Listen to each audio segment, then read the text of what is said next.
そうでした。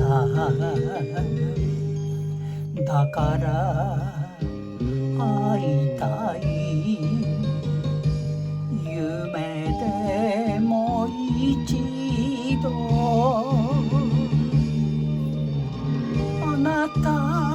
あなたを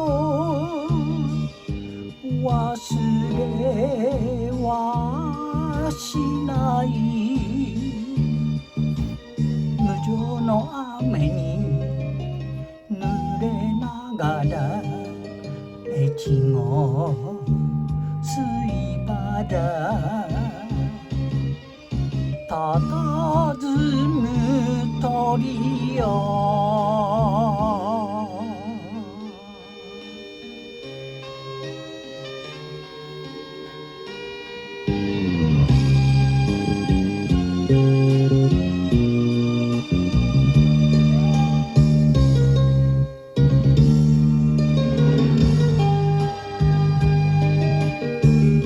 悲しい別れを二人で決めて、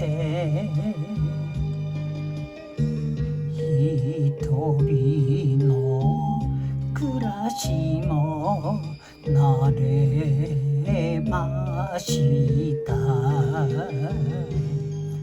今も私は本当はずっとあなたにそっと触れたい。身を切るほどに切なくて越後水原涙もこる。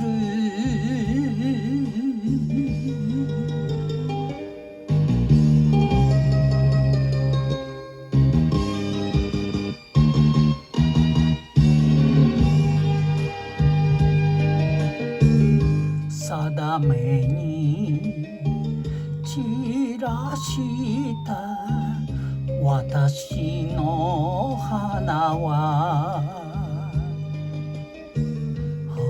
春だというのに咲きません。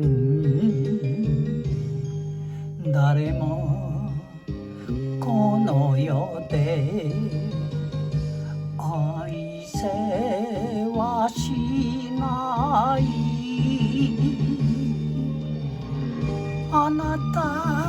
あなたにいつでも一途思いは遠くかけてゆく越後水原飛び立つ鳥よ。